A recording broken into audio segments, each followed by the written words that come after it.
et bienvenue sur votre émission Et si on en parlait aujourd'hui. J'aurais aimé commencer l'émission avec une couronne sur la tête parce que la semaine dernière, nous parlions de roi. Absolument. En parlant des couloirs du chrétien ou de l'homme en général, les couloirs que l'homme doit suivre pour accomplir sa destinée. Et pour cela, j'étais avec le pasteur Gélil qui se fait la joie d'être avec nous aujourd'hui encore. Bonjour pasteur Gélil. Bonjour Karen. Je vous souhaite la bienvenue de la part de nos téléspectateurs. Merci, je suis heureux d'être là. Les jours se suivent, mais ils ne se ressemblent pas. Et chaque fois que je sais que je vais passer sur votre plateau, c'est avec une grande joie que je me déplace. La joie est partagée. Alors, nous parlions de roi. Oui. Je voulais vous demander, le roi est certes celui qui doit étendre les valeurs, qui doit apporter les valeurs du royaume sur la terre, les étendre, mais est-ce qu'il a des responsabilités vis-à-vis de l'Église? Il n'est certes pas un sacrificateur qui doit servir dans le temple, mais est-ce qu'il a quand même des responsabilités? Oui, les chrétiens qui sont dans le couloir de la royauté, c'est-à-dire qui vont affecter la société pour y emmener les valeurs du royaume de Dieu, vont également avoir la responsabilité de récolter des ressources qu'ils vont ramener ensuite dans le temple. J'ai parlé tout à l'heure, ou plutôt la dernière fois, je vous ai parlé des Lévites qui n'avaient aucune possession en Israël. Pourtant, ils avaient femmes, ils avaient enfants. On doit se demander, mais dans ces conditions, comment ils vivaient? Dieu leur avait dit, vous n'aurez aucune possession en Israël, moi-même je serai votre héritage. La façon dont ils vivaient, c'est que justement les ressources que les membres du peuple de Dieu avaient dans leurs champs, dans leurs récoltes, ainsi de suite, il y avait 10% de ces ressources qui étaient ramenées au temple pour que le temple ne manque jamais de rien. Et donc les Lévites vivaient des dons, des offrandes, des dîmes qui étaient apportées, et sans ces offrandes et sans ces dîmes, le service dans le temple ne pouvait plus être effectué. En ce qui concerne donc le roi, il n'est certes pas sacrificateur, mais il est propulsé à la royauté par le travail de ceux qui sont dans les choses sacrées. C'est le sacrificateur, le prophète qui verse de l'huile sur la tête de Saül et qui en fait un roi. C'est le prophète qui va verser de l'huile sur la tête de David et qui en fait un roi. Donc le prophétique ou le prophète enfante le roi. Et lorsque le roi a reçu l'huile, l'objectif de Dieu, c'est qu'il aille dans la société, qu'il étende les valeurs du royaume, mais également qu'il gagne des ressources financières, qu'il gagne de l'argent, qu'il ait un salaire intéressant. On a dit qu'il faut être la tête et non la queue. Ce qui est bien, c'est que quand on est à la tête, normalement, on gagne encore plus d'argent. Et donc, les ressources, tout ce qu'il gagne, l'objectif que Dieu poursuit, c'est qu'il puisse ramener ces ressources-là, qu'il en ait suffisamment pour lui et pour sa famille, mais qu'il en ait aussi suffisamment pour pouvoir répondre aux besoins de la maison de Dieu. Ah, c'est bien d'entendre ce que vous dites pour lui et sa famille, parce qu'il y en a qui pensent que quand on doit servir Dieu, on doit plus s'occuper de sa famille. C'est vrai que Dieu, c'est la priorité, Oui. mais il faut quand même pourvoir aux besoins de sa famille également, quand bien Totalement. même on apporterait le nécessaire dans la maison de Dieu. Totalement. La Bible dit que celui qui n'a pas soin des siens est pire qu'un infidèle. Et le projet de Dieu, ce n'est pas que nous déshabillions l'un en ce qui concerne la famille pour habiller l'autre en ce qui concerne l'Église, mais que nous ayons suffisamment de ressources pour donner aussi bien à l'un qu'à l'autre. Dieu veut nous bénir, nous permettre de vivre de façon totalement abondante pour que nous soyons qualifiés pour pourvoir aux besoins de sa maison, mais aussi que nous ne manquions de rien. D'accord. Et donc là, le roi, c'est celui qui apporte les dîmes, comme vous appelez les dîmeurs. Oui. Est-ce que c'est ça le sacrificateur? Le roi, vous parlez du roi. Oui, dire. entre autres, les dîmes, si vous voulez, c'est un impôt du royaume de Dieu. Moi, je suis habitant en France. J'aime bien quand je circule sur les routes de la région parisienne et qu'il n'y a pas de trous, que la circulation se fait sans encombre. J'habite dans une commune, j'apprécie que le service scolaire pour déposer les enfants, pour faire le ramassage scolaire fonctionne bien. J'apprécie toutes ces choses. Mais par quoi sont-elles financées? Elles sont financées par les impôts locaux, par les impôts sur le revenu que nous payons chaque année. Si nous ne les payions pas, la France ne serait pas financée, n'aurait pas la capacité de faire tous ces investissements-là qui nous apportent tout le confort que nous souhaitons. Sachant qu'en France, on est particulièrement exigeant. En ce qui concerne la vie chrétienne ou le royaume de Dieu, c'est le même principe. Nous sommes tous, bien que nous soyons citoyens de tel ou de tel autre pays, nous sommes avant tout des citoyens du royaume de Dieu. Il est donc normal que nous puissions contribuer, en fonction de notre prospérité, que nous puissions contribuer aux charges que représente le fait de prêcher l'évangile, le fait de lancer des missions. Tout cela, ça coûte de l'argent. Et d'ailleurs, l'une des économies aujourd'hui qui est la plus citer en exemple en Europe, qui a résisté correctement à la crise, malgré la crise, qui a réussi à garder un rapport excédentaire plutôt intéressant, c'est l'Allemagne. Et l'Allemagne se distingue justement dans le fait que en Allemagne, on paye la dîme. En fait, les gens sont taxés à hauteur d'environ un peu plus de 9% de leurs revenus, systématiquement, et cet argent est reversé à l'Église.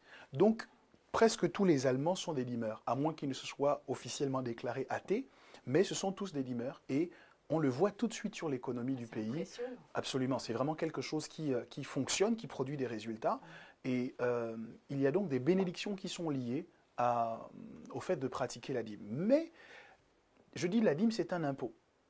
Si vous dites que vous aimez quelqu'un et que vous ne faites que ce qui vous est imposé, on peut se poser des questions sur la qualité de votre amour.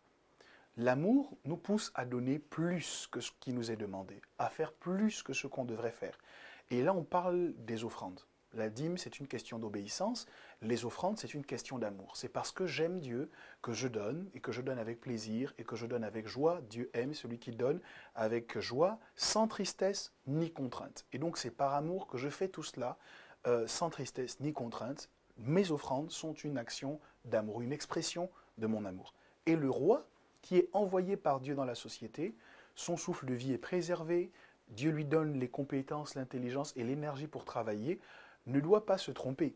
C'est par Dieu qu'il réussit à faire toutes ces choses. Et donc, il ne doit pas oublier de remettre à Dieu ce qui lui revient. Dieu dit apporter dans la maison du trésor les dîmes, les offrandes, afin qu'il ne manque de rien dans ma maison. Voilà le travail du roi. Il est double, emmener le règne de Dieu à s'établir dans la société et recevoir des ressources, récolter des ressources pour continuer à financer l'expansion du royaume. D'accord, merci pasteur. Je suis tombée sur un verset au cours d'une lecture qui me parlait un peu de royaume, mais aussi de sacrificateur. Oui. Il s'agit d'Apocalypse 5, 10 qui dit « Tu as fait d'eux un royaume et des sacrificateurs pour notre Dieu, et ils régneront sur la terre. » Quelle est votre compréhension de ce verset? Parce que moi, je vous avoue que je n'ai pas trop bien compris. Je note que vous prenez de l'avance sur la chose, sur le dernier couloir dont j'allais vous parler. On a parlé des sacrificateurs, on a parlé des rois, et on voit dans l'Église aujourd'hui que certains doivent complètement se donner à la vie de l'Église, d'autres doivent complètement s'investir dans leur carrière professionnelle pour influencer le maximum de personnes, mais il y a une troisième catégorie qui sont à la fois rois et sacrificateur. Le roi Saül a offert un sacrifice à la place du prophète Samuel. À cause de cette action et d'autres, il a été rejeté. Ça veut dire qu'il n'avait pas le droit de toucher aux choses très saintes. Il était roi, il n'était pas sacrificateur, et toucher aux choses très saintes était dangereux pour lui. C'est dommage de voir que dans l'Église, aujourd'hui, quelqu'un qui a des responsabilités dans la société, parce qu'il a été entrepreneur à succès, parce qu'il a beaucoup de collaborateurs qui écoutent ses ordres, cette personne-là arrive à l'Église et se dit naturellement que dans l'Église, on doit lui donner une position d'autorité, qui essaie désormais de dire au pasteur dans l'Église ce qu'il doit faire. C'est vraiment dommage parce que ça montre que les gens n'ont pas du tout compris que la destinée est liée à trois couloirs différents. Et un roi qui touche à des choses très saintes est en danger parce qu'effectivement, Dieu peut le frapper, Dieu peut le rejeter à cause de cela. En revanche, lorsqu'on arrive au roi David, le roi David est assez particulier. Parce que lui, il va faire la même chose que Saül, c'est-à-dire qu'il va rentrer dans le temple, il ne va pas offrir un sacrifice, mais il va rentrer dans le temple, et il va manger des pains de proposition, des pains qui étaient des offrandes que seul le sacrificateur et ses fils pouvaient manger. Donc David n'est pas sacrificateur, d'après ce qu'on sait à ce moment-là, mais il a faim, et il rentre dans le temple, et il mange les pains de proposition, et il en donne même aux personnes qui l'accompagnaient. Et curieusement, Dieu ne le frappe pas. Tout au long de l'histoire biblique, on peut se demander, mais pourquoi Dieu n'a pas frappé David? C'est Pierre, lorsqu'il va prêcher le jour de la Pentecôte, qui va nous donner l'explication à cela. Il dit, en parlant de la résurrection de Jésus, il dit qu'il est écrit dans le livre des psaumes, et donc là il va réciter un texte qu'on attribue au roi David, « Tu ne permettras pas que ton sein voie la corruption ». En d'autres termes, tu ne permettras pas que mon corps qui est mis en tombe se détruise, se détériore. Et Pierre de dire qu'il me soit permis de vous dire, frères, que que lorsque le roi David parlait ainsi, nous savons que son tombeau est au milieu de nous. En d'autres termes, son corps a connu la corruption. Mais comme il était prophète, en d'autres termes, l'apôtre Pierre vient nous dire de David qu'il n'était pas seulement un roi, mais qu'il y avait aussi une onction prophétique à l'intérieur de lui. Bien entendu, beaucoup de psaumes sont des annonces de ce que Christ va venir vivre. Donc on voit qu'il n'y avait pas seulement une onction royale sur David, mais il y avait aussi une onction prophétique. Ça veut dire qu'il avait aussi accès aux choses très saintes. Et c'est cette dernière catégorie de gens qui aujourd'hui ressemblent à David, dans le sens où ils sont également appelés aux choses saintes et ils sont aussi appelés à travailler dans la société. Ils ont en même temps la royauté et en même temps la sacrificature. C'est ce que ce texte d'Apocalypse nous dit, et d'ailleurs il n'est pas le seul. Il y a ce passage de 1 Pierre 2,9 qui dit « vous au contraire », en parlant des croyants, en parlant de notre identité. Il dit « vous au contraire, vous êtes une race élue, un sacerdoce royal ». Ça veut dire que vous êtes des sacrificateurs rois. Melchisédek, qui se présente à Abraham pour percevoir la dîme de lui, la Bible nous dit de lui qu'il est sacrificateur du Très-Haut et en même temps, il est roi de Salem. Donc, il était sacrificateur et roi. Et lorsque Jésus-Christ arrive et qu'il accomplit son ministère, on découvre de Christ que, en fait, Melchisédek était une image de Christ. Et c'est lui que nous avons accepté dans nos vies comme Seigneur et Sauveur. Et si aujourd'hui, il y en a encore qui sont tournés vers le temple et d'autres qui sont tournés vers la société, je crois que le plus grand nombre de chrétiens aujourd'hui sont dans ce troisième couloir que nous venons d'écrire, c'est-à-dire qu'ils sont à la fois rois et sacrificateurs. Vous demandez si vous devez abandonner votre métier pour être tous les jours à l'église? Pas du tout. Vous êtes roi et sacrificateur. Ça veut dire que vous avez une place dans la société, mais vous avez aussi une place dans l'église. D'autres diront, je ne veux pas aller à l'église, je ne peux pas aller à l'église parce que j'ai trop de travail. Non. En tant que roi et sacrificateur, vous devez réussir à organiser votre temps pour pouvoir faire la part des choses, être efficace dans la société et être efficace également dans l'Église. Il y a des besoins dans le corps de Christ qui sont importants, qui sont nombreux. On a des besoins humains, on a régulièrement besoin que chacun puisse mettre ses compétences au service de la cause commune. Et ce serait dommage de priver le corps de Christ des compétences que vous avez sous prétexte que vous les employez déjà dans une société dans laquelle vous allez tous les jours. Non, il faut s'organiser pour pouvoir faire le meilleur, donner le meilleur de vous en société, mais également donner le meilleur de vous dans la maison de Dieu. C'est la maison de votre Père et il est absolument inacceptable que votre Père se retrouve dans le besoin alors qu'il a des enfants aussi doués, aussi talentueux que chacun d'entre vous. Alors, ce que vous dites là m'emmène à me poser une autre question. Oui. Il y a beaucoup de personnes qui se disent, je sais que vous êtes pasteur, vous allez me permettre de le dire, mais qui se disent que les pasteurs sont des voleurs parce que justement, si on est là pour en parler. Si on peut être roi et sacrificateur, pourquoi ils se mettent à temps plein s'ils peuvent travailler et ramener des richesses pour le temple et à côté exercer leur sacerdoce?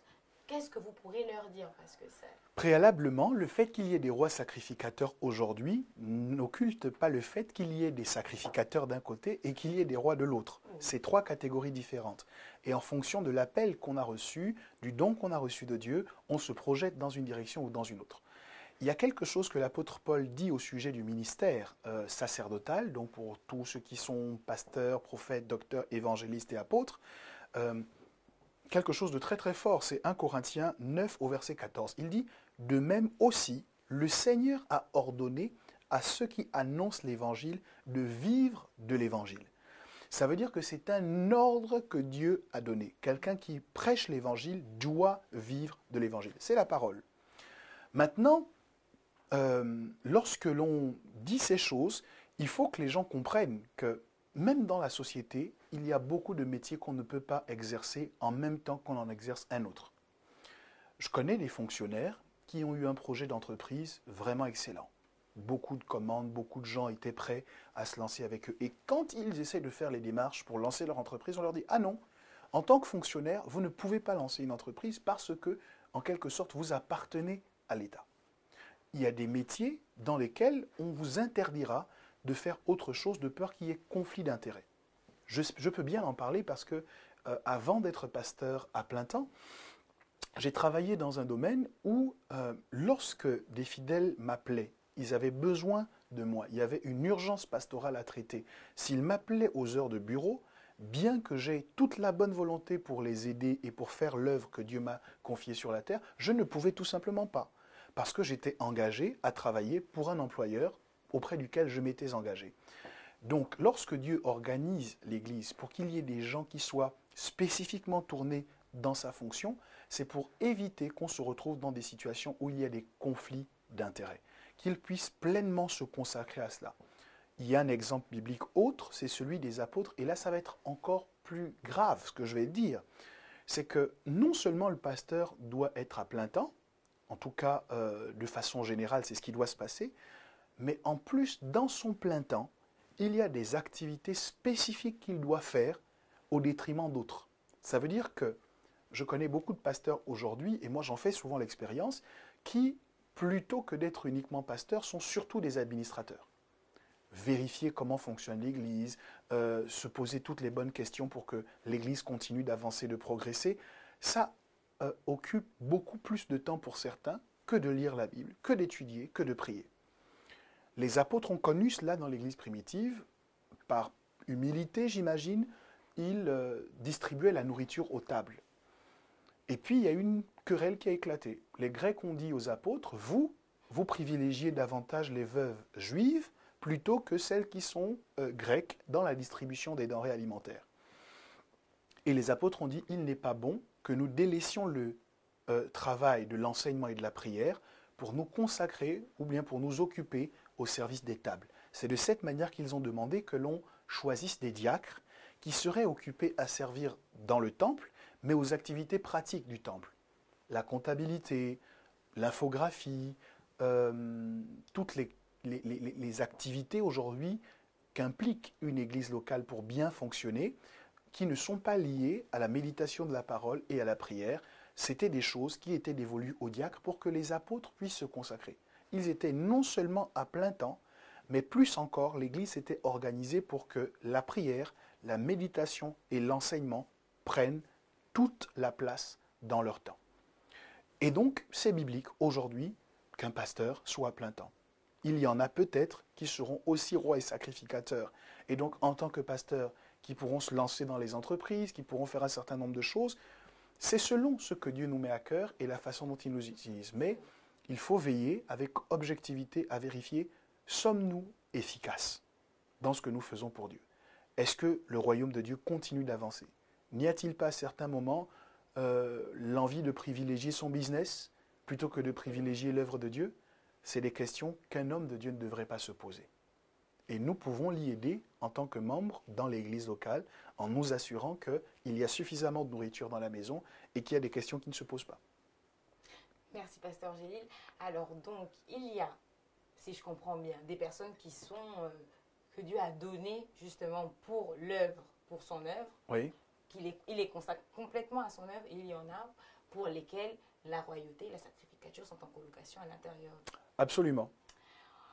Ok, donc on a fait le tour sur tout ce qu'on avait à dire au sujet de la destinée, je crois bien, mais je ne terminerai pas ce numéro sans laisser la parole à celui qui nous a entretenus tout au long de ces numéros. Il s'agit du pasteur Gélil. Je vous laisserai donc le mot de fin.